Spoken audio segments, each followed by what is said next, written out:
사순절 첫 번째 주일 예배를 하나님 앞에 올려드리겠습니다. 우리 다 같이 사도신경으로 신앙 고백 드리겠습니다. 나는 전능하신 아버지 하나님, 천지의 창조주를 믿습니다. 나는 그의 유일하신 아들, 우리 주 예수 그리스도를 믿습니다.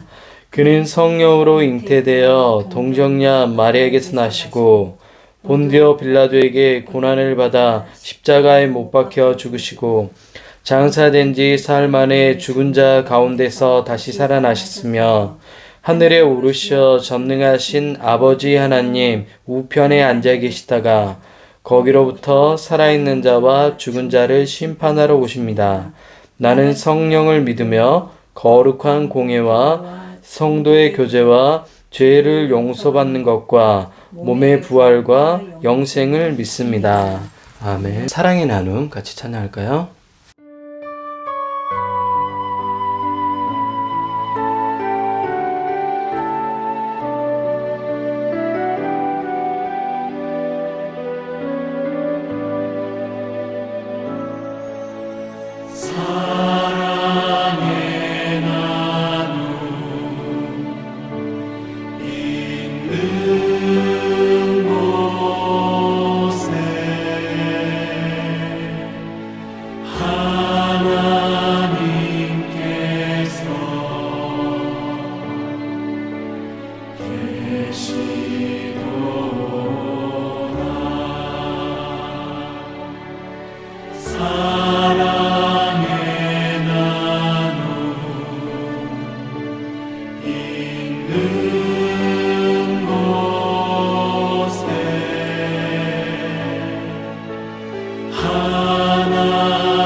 우리 같이 기도하겠습니다.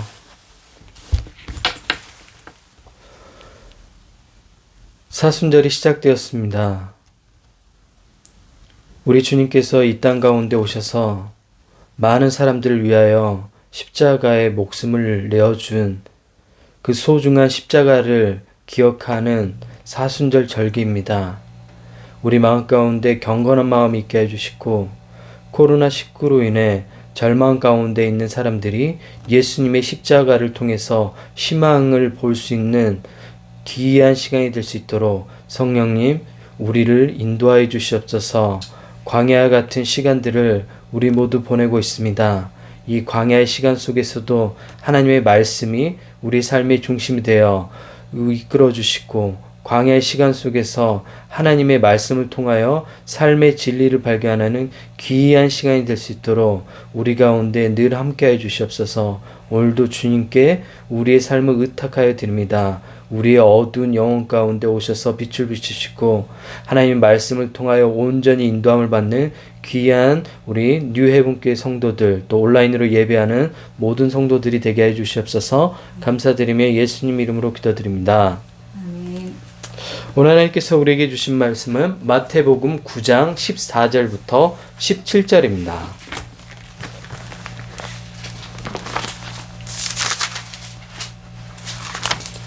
신약성경 마태복음 9장 14절부터 17절입니다. 우리 한 절씩 교독할까요? 그때에 요한의 제자들이 예수께 나와 이르되 우리와 바리새인들은 금식하는데 어찌하여 당신의 제자들은 금식하지 아니하나이까? 예수께서 그들에게 이르시되 혼인집 손님들이 신랑과 함께 있을 동안에 슬퍼할 수 있느냐? 그러나 신랑을 빼앗길 날이 이르리니 그때에는 금식할 것이니라.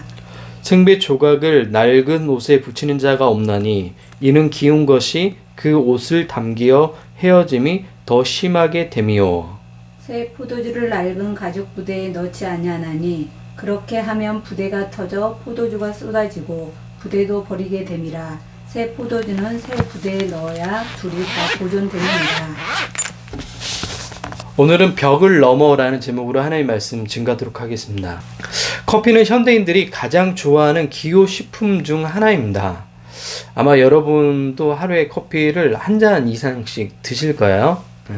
하지만 요즘 젊은이들이 정말 싫어하는 그 커피 음료가 있는데 어떤 건지 아세요? 네, 꼰대 라떼가 있대. 꼰대 라떼.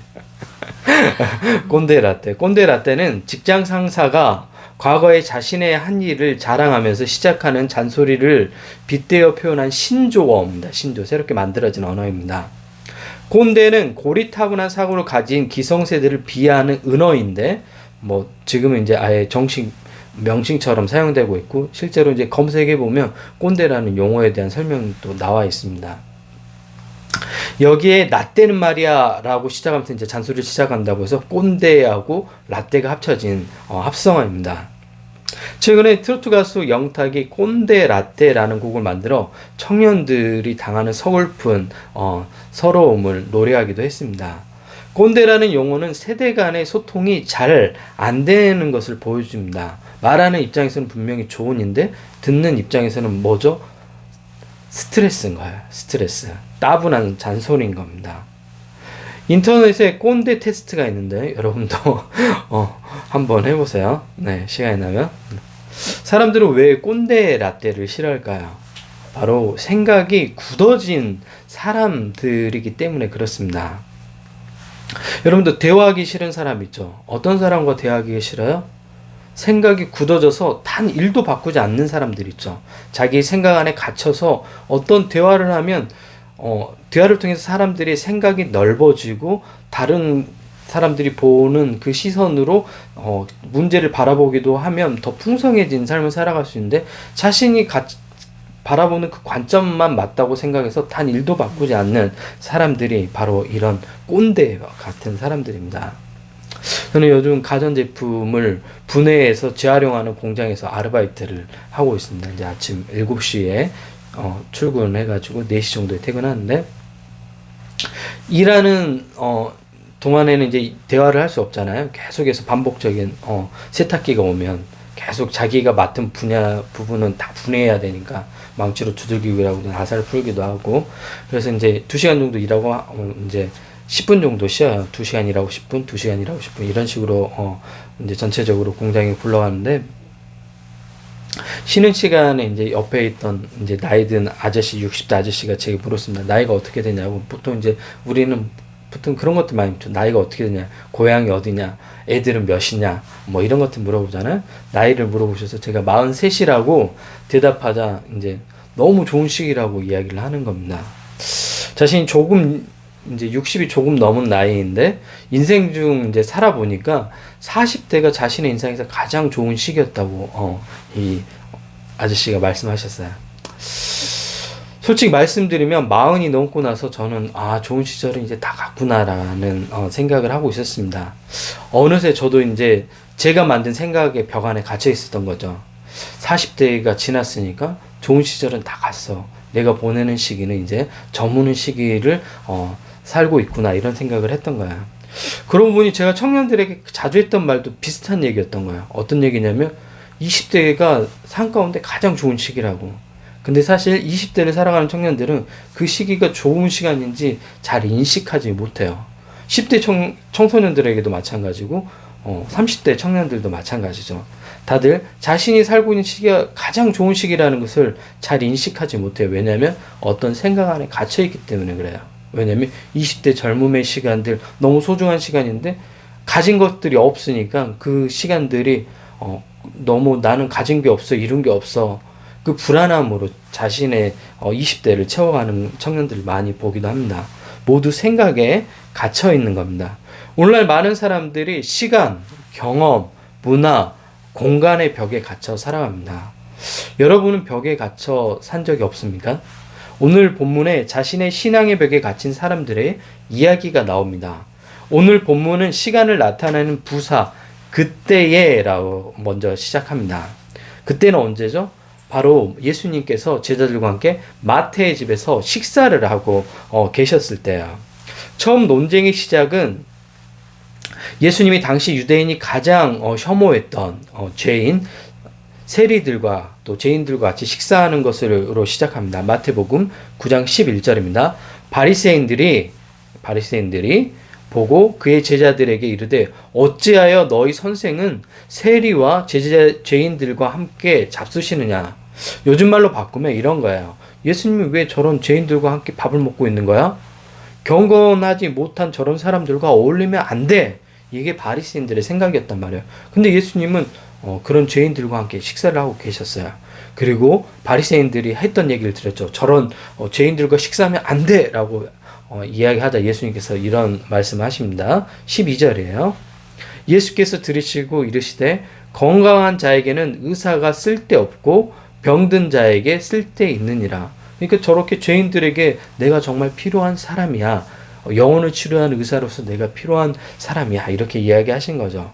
그리고 이어지는 게 오늘 본문의 내용이에요. 그때의 시간 부사로 시작하죠. 이번에는 세례 요한의 제자들이 예수님께 나와 따집니다. 우리와 바리새인들은 금식하는데 어찌하여 당신의 제자들은 금식하지 않습니까? 아니, 금식하는 게 신앙인의 가장 경건한 모습인데 왜 당신의 제자들은 금식 안 해요? 요즘 말하면 예수님께 따지는 거죠. 예. 원래 유대인들은 금식하는 날이 있었어요. 1년에 딱 한 번이에요. 언제죠? 대속죄일이라고 해요. 유대인력으로 7월 10일인데 이제 우리 달력, 그러니까 태양력으로 따지면 10월 정도 되는, 이제 9월 말이나 10월 정도 되는 시기예요. 이때 대속죄일이라고 해서 1년에 한 번 그러니까 모든 유대인들이 다 금식을 하고 하던 일을 멈추고 자신의 죄를 회개하는 시간을 가졌어요. 이후 이제 출애굽한 이후에는 이제 4번의 다른 금식일들이 추가되었고, 신약 시대에 와서 바리새인들은 어느 정도였냐면 일주일에 2번 금식을 했어요. 월요일과 목요일 날은 반드시 금식을 했어요. 그래서 바리새인들이 될 수 있는 자격 테스트가 있었는데 11조, 그리고 일주일에 2번 금식하는 거. 이것이 바리새인들이 가지고 자랑했던 자신들의 신앙의 내용이에요. 그래서 요즘으로 얘기하면 나 일주일에 2번 금식해. 그리고 나 11조에 이렇게 자랑했던 거야. 그래서 다른 사람들에게 내세울 때도 신앙에 나는 이런 좋은 신앙이라고 내세울 때 꼭 이런 얘기를 했던 거야. 또 이제 세례 요한의 제자들은 어떤 사람들이었어요? 여러분, 세례 요한이 어떤 사람이에요? 세례 요한은 어마어마한 가문 출신이에요. 아버지는 아비아 계열의 제사장 사가랴였고 어머니는 아론 가문의 후손이었던 엘리사벳이었어요. 그러니까 엄마, 아빠 모두 다 어떻게 해요? 제사장 가문인 거예요. 어마어마하죠? 네. 이런 가문에서 태어난 아들인 거야. 요즘으로 말하면 대형교회, 우리나라에 이름만 얘기하면 다 아는 대형교회 목사 아들로 태어난 거죠. 그런데 그 좋은 자리를 다 버리고 어디로 갔어요? 광야로 갔던 사람이 바로 세례 요한이요. 엄청난 사람인 거죠. 우리는 요즘에 그렇게 하는 사람들 봤어요? 없죠. 예. 그 자리 지키려고 막 안간힘을 쓰고 교회가 쪼개지든 상관없이 그 자리 붙으려고 막 힘을 쓰죠. 근데 세례 요한은 과감하게 그 자리를 벗어버리고 어떻게 광야로 갔어요. 왜 광야로 갔죠? 하나님 말씀이 광야로 이끌었기 때문에 광야로 갔던 겁니다. 그러면 이 세례 요한의 제자면 어떠겠어요? 얼마나 철저하게 신앙교육을 받았겠어요? 말 그대로 당시 하나님을 가장 잘 섬긴다고 자부했던 두 종교 그룹의 사람들이 예수님께 와서 이제 따지는 거죠. 왜 당신의 제자들은 금식하지 않냐고. 우리는 모두 다 이렇게 금식하면서 하나님의 말씀대로 살고 있는데 당신의 제자들은 왜 그렇게 하지 않냐고 이야기합니다. 그때 예수님이 아주 유명한 구절이 말씀합니다. 본문 15절입니다. 혼인집에 손님들이 신랑과 함께 있을 동안에 슬퍼할 수 있느냐? 그러나 신랑을 빼앗긴 날이 이르니 그때에는 금식할 것이요. 네. 혼인집, 그러니까 예수님은 결혼을 통해서 하나님 나라 비유를 많이 이야기했어요. 이스라엘 사람들은 결혼은 하고 나면 일주일간 잔치를 벌였어요. 우리나라처럼 한 45분에서 1시간 정도 결혼하고 딱 끝나는 것이 아니라 일주일 내내가 축제 기간이었던 거야. 그래서 이 날에는 정말 기쁨의 시간들을 보내요. 그래서 하나님 나라의 비유를 뭘로 하냐면 결혼식, 혼인, 잔치의 비유로 많이 하는데 예수님께서 이 땅 가운데 오셨어요. 이스라엘 백성들에게는 어떤 시간인가요? 지금 혼인 잔치와 같은 그런 기쁜 시간인 거야. 제자들이 예수님과 함께 있기 때문에. 그래서 예수님과 함께 있을 때는 어떻게 해요? 즐거워하고 기뻐해야 된다고 이야기를 하는 거예요. 그러나 신랑을 빼앗길 날이 있다고 얘기하잖아요. 예수님께서 이 땅 가운데서 어떻게 다시 승천할 때 십자가를 지고 승천하시잖아요. 그때는 이제 금식을 하는 게 맞지만 지금은 금식할 때가 아니라고 이야기를 하신 겁니다. 그리고 16절입니다. 생배 조각을 낡은 옷에 붙이는 자가 없나니 이는 기운 것이 그 옷을 담기어 헤어짐이 더 심하게 되며, 새 것과 오래된 것을 합쳐 놓으면 좋은 것이 될 것 같잖아요. 그러나 오히려 좋은 것이 되지 않고 서로 이질적이 어울리지 않아서 그 기능이 오히려 더 상실되어 버린다고 얘기를 하는 거예요. 그리고 17절, 새 포도주는 낡은 가죽 부대에 넣지 아니하나니 그렇게 하면 부대가 터져 포도주도 쏟아지고 부대도 버리게 됨이라. 그리고 새 포도주는 새 부대에 넣어야 둘 다 낡은 포도주와 새 부대 둘 다 보존이 된다고 이야기를 합니다. 새 포도주니까 이전 것들은 다 버리라 이런 의미가 아니라 둘 다 보존이 된대요. 그러기 위해서는 새 포도주는 새 부대에 담아야 된다고 얘기하는 거예요. 예수님 당시에 사람들이 잘 아는 생활용품을 통해서 예수님이 진리의 말씀을 가르치고 있는 거예요. 당시 이제 포도주를 어디다 놔봤냐면 낙타 가죽이나 염소 가죽으로 이제 술부대를 만들어서 보관을 했어요. 처음 만든 염소 가죽 술부대는 유연성하고 신축성이 매우 좋았어요. 술을 이제 막 담궈서 담아놓으면 뭐가 시작되죠? 발효가 시작되잖아요. 발효가 시작되면 점점 부풀기 시작하잖아요. 근데 이 염소 가죽은 어떻게 해요? 처음에 만들었을 때는 어떻게 해요? 이 신축성이 좋은 거야. 이 발효되는 속도에 맞춰가지고 자연스럽게 늘어나는 거예요. 고무 탄성처럼 쭉쭉쭉. 근데 오래된 가죽, 염소 가죽 부대는 어떻게 하면 굳어버려요. 오래됐다는 거 굳는 거야. 이거 굳으면 어떻게 해요? 새 술을 넣어버리면 어떻게 해요? 포도주를 넣으면 발효되는 것을 따라가지 못하고 부대가 터져버린다고 이야기를 하는 거예요. 이 사실을 말씀을 듣는 유대인들은 모두 다 알고 있었어요. 이 생활용품이기 때문에. 그래서 예수님께서 이 새 포도주는 새 부대에 담아야 된다고 이야기, 비유로 말씀해 주시는 거예요. 이 말씀 정말 중요한 거예요. 과거의 것을 버리는 것이 아니라 새 포도주는 새 부대에 보관해야 둘 다 보존된다. 이전 것을 잃어버리지 않는 진정한 방법이 이것이다라고 이야기합니다. 하지만 사람은 본성적으로 자기 입맛에 맞고 익숙한 것을 좋아합니다. 여러분 어떠세요? 여러분도 익숙한 걸 좋아합니다. 심지어 새로운 방법이 정말 효율적이고 시간도 절약하고 힘도 덜 드는 방법인데도 불구하고 예전 방법을 하죠. 왜? 그 새로운 것을 배우는 것에 대한 두려움이 있기 때문에 그렇습니다. 중세시대 때 교회 성도들이 하나님을 예배하고 말씀을 배우는데 많은 어려움이 있었어요. 왜? 뭐 때문에 그랬죠? 이유는 단 하나예요. 중세시대 때는 모든 예배가 반드시 라틴어로 예배해야 됐어요. 라틴어. 자기가 라틴어를 쓰지 않는 국가임에도 불구하고 라틴어를 써야 됐어요. 지금은 얘기하면 영어로 모든 예배 때 예배해야 되는 거예요. 여러분 생각해보세요. 영어로 말씀을 드려야 되고 영어로 모든 예배를 해야 된다고 생각해보세요. 여러분 과연 우리 한국교회에서 예배를 제대로 드릴 수 있는 사람이 몇이나 되겠어요? 그런데도 불구하고 사람들이 어떻게 해요? 계속해서 그 불편함을 어떻게 해요? 고수했어요. 왜 그렇겠죠? 어떤 생각이 틀 안에 갇혀 있었던 거예요. 편견의 벽 안에 갇혀 있었던 거예요. 그게 뭐죠? 라틴어라는 언어는 고귀한 언어라는 인식을 사람들이 가지고 있었던 거예요. 그럼 다른 언어는 고귀하지 않다고 생각을 했던 거죠. 상대적으로. 그래서 모두 알아듣지 못하는 라틴어로 예배를 했던 겁니다. 한번 생각해보세요. 중세시대 정도면 교육열이 어떻겠어요? 교육을 제대로 받을 수 있는 사람이 없었겠죠. 근데 그 사람들이 다 라틴어로 예배하니까 몇 사람이나 제대로 된 예배를 드렸겠어요. 종교 이제 사제들 정도만 예배를 드렸겠죠. 그리고 지식인층이라고 얘기하는 소수 한 0.1% 정도 사람들만 예배를 라틴어로 알아듣고 예배를 들었을 겁니다. 종교개혁자 루터가 가장 먼저 한 게 있었는데 그게 뭐냐면 독일어로 성경을 번역하는 거였어요. 자신들의 언어, 루터라는 사람은 독일 사람이었어요. 그래서 독일어로 성경을 번역하는 걸 가장 먼저 했어요. 어떻게 하죠? 벽 안에 갇혀, 라틴어가 고귀한 언어라는 그 벽을 넘어가지고 어떻게 해요? 자기의 생각을 깨부시고 넘어간 사람이죠. 누가? 루터가. 그랬던 사람이기 때문에 많은 사람들은 어떻게 해요? 하나님 말씀으로 돌아갈 수 있도록. 말씀이 들려야 말씀을 알 거 아니에요. 자신들의 독일어로 번역한 하나님 말씀을 사람들에게 제공하기 시작했죠. 그런데도 공교롭게 그때 뭐가 발달했어요? 인쇄술이 발달하기 시작했어요. 맞물렸죠. 하나님의 계획하심이 있었겠죠.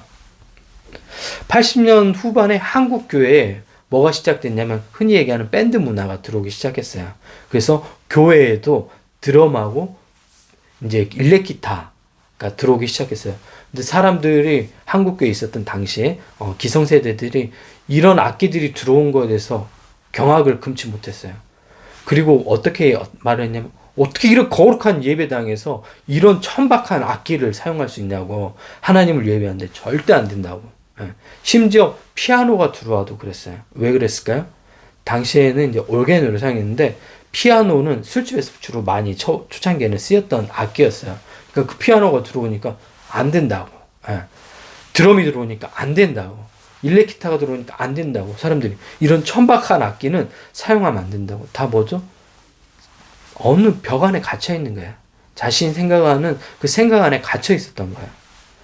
근데 모든 악기가 어떻게 해요? 하나님이 주신 악기인 거예요. 그 악기로 찬양하면 되는 거예요. 모든 것들이 다 선하고 기쁨으로 받으면 돼요. 근데 사람들이 자신들이 정한 규정, 생각들을 가지고 그게 부정하다고 생각을 했던 거예요. 성경에는 모든 신앙인들이 이런 그 틀을 깨고 나오는 모습들을 다 보여줘요. 예. 초창기 때 이제 바울이라는 사람이 이방인들이 하나님의 성령을 받고 이상한 기적들을 행하는 것들을 보고 예루살렘 교회가 소동이 일어나요. 아니 이방인들에게도 하나님께서 구원을 베풀으셨는가? 이거 가지고 요즘 말로 얘기를 하면 뭘 하냐면 공동회의를 하는 거예요. 말도 안 된 거죠. 지금 생각하면. 근데 시작했던 예루살렘 교회 사람들은 그런 편협한 생각을 가지고 있었어요. 그리고 이후에 이제 이방인 교회에 누굴 보내죠? 바울과 누구요? 바나바를 보내서 이제 제대로 교육하게끔 하잖아요. 교회 모태였던 예루살렘 교회도 이런 어떤 편견의 생각을 가지고 있었던 거죠. 오늘날 많은 사람들이 자신의 생각의 벽에 갇혀 하나님이 하시는 위대한 일을 제한해 버립니다. 심지어 목회자들도 자신들이 경험한 그 작은 신앙의 경험을 가지고 하나님이 하신 큰 일을 어떻게 하면 제한해 버려요. 성경은 끊임없이 우리에게 요청합니다. 뭐요? 벽을 넘어서 가라. 여러분에게 말씀하고 있는 거예요. 벽을 넘어서 가라. 예수님께서 새로운 하나님 나라가 시작되었음을 선포했어요. 하지만 바리새인들은 여전히 과거의 경험과 방법 안에 갇혀 있었죠. 그래서 일주일에 그 두 번 금식하는 게 제일 중요해 라고 얘기를 하는 거죠. 여러분 개인용 그 컴퓨터는 뭐가 있냐면 윈도우라는 프로그램을 통해서 구동을 해요. 윈도우라는 그 운영 프로그램이 있는데 여러분이 이제 컴퓨터를 키면 가장 먼저 뜨는 게 뭐 윈도우 이렇게 해가지고 떠요. 자기가 쓰고 있는 버전에 맞게 뜨는데 이 윈도우는 이제 계속 사용하다 보면 버그라는 게 생겨요. 오류라는 게 생겨요. 모든 프로그램이 완벽하게 나오지만 계속 사용하다 보면 오류가 생겨요. 그 오류가 생기면 어떻게 해요? 그 다른 버전으로 업데이트를 해야 되는 거예요. 근데 예전 버전을 계속 쓰면 새로운 프로그램들이 구동해요? 구동하지 않게 되는 거예요. 예. 새 포도주는 새 술에 담아야 둘 다 보존될 수 있는 겁니다. 하나님의 사람들은 현실의 벽을 넘어가는 사람들입니다. 새로운 세계를 경험하는 사람들이에요. 여러분 아브라함은 어떻습니까? 갈대아 우르라는 벽을 넘어서잖아요. 그 문화를 넘어서잖아요. 그 환경을 넘어서잖아요. 왜? 하나님께서 부르시니까. 모세는 어떻습니까? 애굽 생활이라는 벽을 넘어서잖아요. 예. 애굽 생활에 갇혀서 많은 사람들이 살았잖아요. 심지어 출애굽한 이후에도 뭐요? 애굽으로 돌아가자라고 얘기하잖아요. 왜? 애굽 생활이 좋았던 거예요. 고기 먹었을 때, 부추 먹었을 때가 좋았던 거예요. 그때 생각하면서 돌아가자고 얘기해요. 왜? 광야의 생활 걷는 그 시간들이 너무 힘들었으니까. 그러나 조금만 벽을 넘어서 가면 어디가 있는 거예요? 하나님이 약속해 주신 그 말씀의 땅이 있는 거예요. 자유가 있는 땅이 있는데도 불구하고 그 벽을 넘지 못하고 다시 돌아가자고 얘기해요. 그랬더니 모세가 어떻게 해요? 우린 그 땅으로 가야 된다고 얘기해요. 사람들을 이끌고 가잖아요. 그리고 자유의 땅 가운데 사람들을 인도해 내잖아요. 벽을 넘잖아요. 하나님 사람들은 벽을 넘어가는 사람들입니다. 여러분은 어떤 벽에 갇혀 있습니까? 하나님이 여러분을 통해 새로운 일을 시작한다고 말씀하십니다. 이사야 43장 19절입니다. 보라, 내가 새 일을 행하리니 이제 나타낼 것이라. 너희가 그것을 알지 못하겠냐? 반드시 내가 광야의 길을, 사막의 강을 내리라. 하나님의 말씀입니다. 이 말씀은 바벨론 포로로 잡혀간 사람들에게 들려줬던 말씀이에요. 여러분, 바벨론 포로로 잡혀갔던 사람들이 어떤 상황이었어요? 예루살렘 성전은 무너져 버리고 나라는 망했죠. 바벨론 그발 강가에 끌려간 거예요. 그발 강가에 끌려가서 뭘 했어요? 강제 노역을 했단 말이에요. 그런 희망도 없고 미래도 없는 사람들에게 나타나셔서 하나님께서 말씀하셔요. 뭐라고요? 내가 새 일을 행한다고 얘기를 하는 거예요. 보라, 내가 새 일을 행하려니 이제 나타낼 것이라. 너희가 그것을 알지 못하겠냐? 반드시 내가 광야의 길을,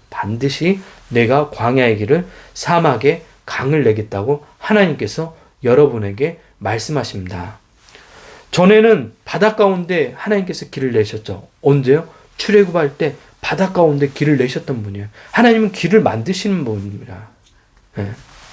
여러분, 코로나19가 우리 가운데 많은 것들을 벽을 치고 만들었죠. 여러분도 코로나19라는 벽 안에 갇혀 있을 거예요. 그러나 제가 확신하건대 이 코로나19가 끝난 다음에는 하나님께서 한국교회를 통해서 세계에 굉장히 많은 일들을 일으켜 낼 겁니다. 하나님이 그걸 준비하고 계신 거예요. 길을 만들려고 준비하고 계신 거예요. 코로나19로 인해서 사람들의 마음이 달라지기 시작했어요. 돈에 대한 가치가 달라지기 시작했어요. 삶의 패턴, 삶의 가치들, 교회에 대한 정체성들이 다 달라지기 시작했어요. 다 전복되고 있잖아요. 다 바뀌고 있다는 거예요. 엎어지고 있다는 거예요. 다 엎어졌다는 건 뭐예요? 새로운 것들이 시작될 수 있는 토양, 마음이 되는 거예요. 가난한 마음으로. K-방역, K-컬처, 그러니까 문화, 한국 중심의 문화, 이제 K라는 건 코리아 약자죠. 그 다음에 시작될 게 저는 K-가스펠, 복음이 시작될 거라고 생각해요. 한국이 이번 코로나 사태로 인해서 세계에서 신뢰도가 굉장히 높아졌어요. 이제 코로나가 시작되고 유럽에서 있을 때 유학생들이 어디로 갔는지 알아요? 다 국내로 들어왔어요. 무슨 말이 있었냐면 한국이 제일 안전해. 이런 일이 언제 있었어요? 대부분 다 어디가 안전하다고 얘기했어요? 이런 일이 터지면 유럽이 제일 안전해. 영국이 제일 안전해. 미국이 제일 안전해. 이랬는데 지금 뭐라고 해요? 한국이 제일 안전해. 실제로 제일 안전합니다. 한국이. 네. 그래서 세계 가운데 한국이란 이 나라가 굉장히 국가적인 신뢰도를 많이 얻었어요. 이제 한국의 문화 또한 세계에 많이 알려져 있고, 그래서 사람들이 한국 문화를, 드라마를 굉장히 좋아해요. 그러면서 한국 사람에 대한 거부감이 있어요, 없어요? 없죠, 자연스럽게. 한국 사람에 대해서 동경하게 되고 좋아하게 되는 거야. 그러면 한국 중심으로 이 가스펠 복음이 선포되어지는 것들을 저는 기대하는 거야. 왜? 한국 사람이 전하는 복음, 사람들에게 어떻게 선호의 대상이 되는 거죠. 코로나19 이후 우리는 새로운 부대가 되어 하나님의 복음을 낳는 온전한 그릇이 되어야 됩니다. 여러분 잊지 마십시오. 우리가 섬기는 하나님은 창조하시는 분이고 늘 우리에게 새로운 것을 공급하시는 분입니다. 어려운 시기를 지나고 있죠. 여러분 그 벽을 넘어가십시오. 그 벽 안에 갇히지 마십시오. 여러분이 어떤 벽 안에 갇혀 있습니까? 과거에 실패했던 경험의 벽? 나는 이런 실패를 했던 사람이야. 나는 포기해야 돼. 지금 어려운 환경들 있죠. 아무것도 이룬 것도 없고 계속해서 걸어가는데 아무것도 안 되는 것 같고, 그러나 하나님께서 여러분의 삶을 통해서 새 일을 하시겠다고 말씀하십니다. 보라, 내가 새 일을 행할 것이다. 반드시 광야에 길을 만든다고 얘기하는 겁니다. 여러분의 삶 가운데 길을 내겠다고 말씀하십니다. 하나님께서 약속하십니다. 여러분, 하나님께서 여러분 삶을 통해서 반드시 길을 내실 겁니다. 도종환 시인의 담쟁이라는 시를 소개하고 설교를 마치겠습니다. 담쟁이, 도종환. 저것은 벽, 어쩔 수 없는 벽이라고 우리가 느낄 때, 그때 담쟁이는 말없이 그 벽을 오른다. 물 한 방울 없고 씨앗 한 톨 살아남을 수 없는 저것은 절망의 벽이라고 말할 때 담쟁이는 서두르지 않고 앞으로 나아간다. 한 뼘이라도 꼭 여럿이 함께 손을 잡고 올라간다. 푸르게 절망을 다 덮을 때까지 바로 그 절망을 잡고 놓지 않는다. 저것은 넘을 수 없는 벽이라고 고개를 떨구고 있을 때 담쟁이 잎 하나는 담쟁이 잎 수천 개를 이끌고 결국 그 벽을 넘는다. 우리 이 시간 같이 기도했으면 좋겠습니다. 우리의 삶 가운데 많은 어려움이 있죠. 코로나19로 인해서 경제적인 어려움, 또한 관계의 어려움, 또 계속되는 여러 가지 어려운 현실 때문에 마음이 눌리고 미래에 대한 불안감이 들어갈 겁니다. 우리 청년들 같은 경우는 또 좋은 직장을 얻기 위해 나름대로 열심히 노력하지만 좋은 직장을 얻을 수 있는 현실이 아님으로 절망하고 낙심하게 됩니다. 이런 절망의 순간 가운데서도 하나님은 새 일을 반드시 이뤄내고 광야의 애굽에서 이스라엘 하나님의 백성들을 이끌어찬 것처럼 바다 가운데도 길을 내시고 또 광야 가운데도 길을 내시는 분이 바로 하나님입니다. 여러분 삶 가운데 그 절망의 벽을 넘어 하나님을 바라보십시오. 하나님께서 새 길을 내실 것입니다. 우리가 절망의 벽에 좌절하지 않고 새 힘을 달라고, 하나님 새 힘을 얻고 다시 일어설 수 있게 해달라고 우리 같이 기도하며 나아가겠습니다. 하나님, 우리는 절망의 가운데서 절망의 벽 안에 갇혀 생각의 벽 안에 갇혀 하나님 어리석은 모습으로 살았던 우리의 모습이 있습니다. 하나님, 우리가 절망의 벽을 넘어가게 해주시옵소서. 생각을 하나님 바꾸고 나아가는 우리 모두가 되게 해주시옵소서. 우리가 절망하지 않고 하나님의 사람으로서 하나님이 이루실 새 역사를 바라보는 하나님 영적인 눈이 우리 가운데 열리게 해주시옵소서. 우리가 온전히 주님을 바라보며 나아가길 원합니다. 우리의 연약함과 우리 나약함을 내려놓게 해주시고 하나님을 바라보며 일어서는 하나님 우리 뉴헤븐교회 성도들 모두 될 수 있도록 주께서 인도해 주시옵소서. 하나님, 우리가 가지고 있는 경험, 하나님 우리 가지고 있는 그 조그마한 지식 가운데 하나님 그 벽 안에 갇혀 있는 것이 아니라 하나님 그 벽을 넘어 하나님께서 이끄신 하나님 그 새로운 세계, 하나님 세계, 하나님께서 만들어 가신 하나님 그 길을 따라 나아가는 하나님 우리 귀한 신앙인들 모두가 될 수 있도록 우리를 붙들어 주시옵소서. 우리의 좁은 생각 가운데 갇혀 있는 삶의 신앙인이 아니라 더 넓은 세계를 바라보며 나아가게 해 주시옵소서.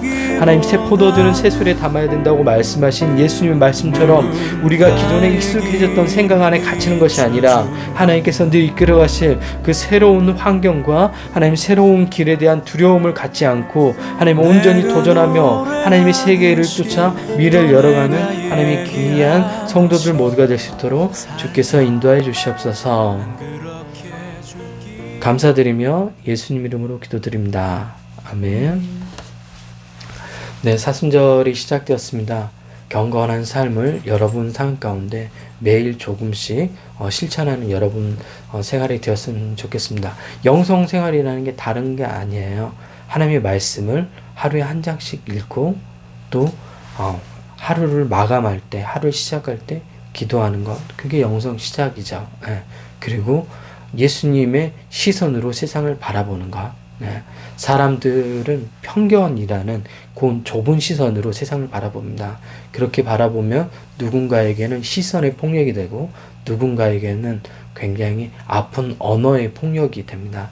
그런 시선으로 바라보지 마시고 코로나19 이 어려운 상황에 따뜻한 눈빛, 따뜻한 말 한마디, 따뜻한 시선, 사람들이 다 외면하고 사람들이 다 그 사람들을 혐오할 때 그 사람들에게 손을 내밀어주는, 그게 신앙인인 거예요.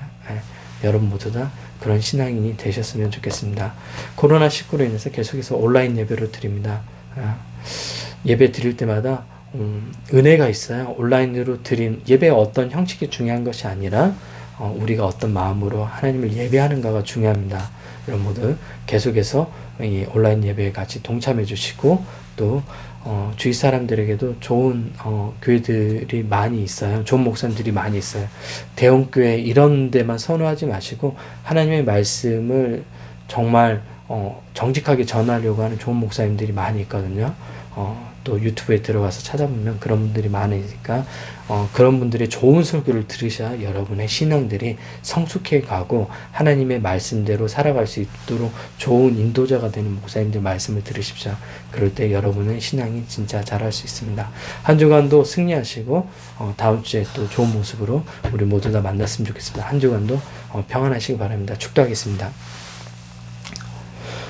이제는 우리 주 예수 그리스도의 은혜와 하나님의 놀라우신 사랑과 성령의 교통하심이 벽을 넘어 새로운 도전을 하는 해분교회 성도들과 또 온라인으로 예배하는 모든 성도들 위해 이제부터 영원토록 함께하길 축원하옵나이다. D1 Sound Production.